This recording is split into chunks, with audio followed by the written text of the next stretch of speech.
A new diplomatic push for peace between Palestinians and Israelis. Russia and the US hammer out a secret deal to make Syria's crowded skies safer for their warplanes. And we break down the new guidelines over breast cancer screenings. Good evening, everyone. I am Wudima طايع. And I'm عصام طموني. This is Focus Academy News. We begin from the Palestinian territories, where UN Secretary General Ban Ki-moon is preparing to meet with Palestinian Authority leader Mahmoud Abbas. The Secretary General is on a surprise visit to help rein in the spiraling violence between Palestinians and Israelis. He met Tuesday with Israeli Prime Minister Benjamin Netanyahu, who placed blame for the unrest squarely on the Palestinian leadership. We turn now to Syria, where there is no let-up in Russian airstrikes. The defense minister reports the strikes hit 60 targets in a 24-hour period. After several close encounters in the skies, the US and Russia have agreed to measures to keep their aircrafts safe. Meantime, the fight for the northern Syrian city of Aleppo is intensifying. Regime forces are battling to retake the city, which is the largest in the country. Thousands of civilians are seeking refuge in fields, some with only mattresses to shield them. The UN estimates that 35,000 people have been forced from their homes. Coming up next on Focus News, as one drops out the Democratic Party's race for president, another may be getting ready to step up. We will have more on Joe Biden's possible run for the White House.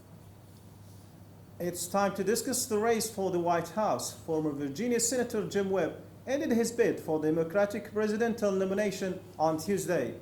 But Webb is not necessarily out of the running for the nation's top job. Webb told reporters he will consider becoming an independent candidate. His campaign never really caught enough momentum to compete with heavy hitters like Hillary Clinton or Bernie Sanders. At the same time, speculation is growing over whether US Vice President Joe Biden will run for president, even though he hasn't announced his decision. A campaign of sorts has already begun against potential opponent Hillary Clinton. A change in guidelines for breast cancer screenings that some call confusing, why an influential group says women should wait longer before getting a mammogram. We're back in that in just a moment.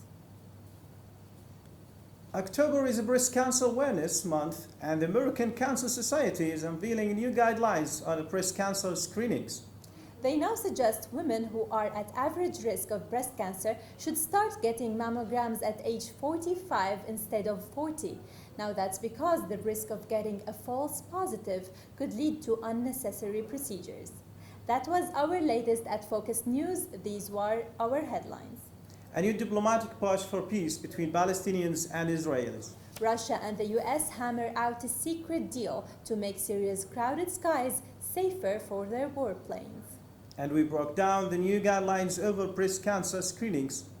You can always connect with us on our website, focusacademy.tv. We'd love to hear from you. I'm عصام طموني. And I am Wudima طايع. Thanks for watching us and good night.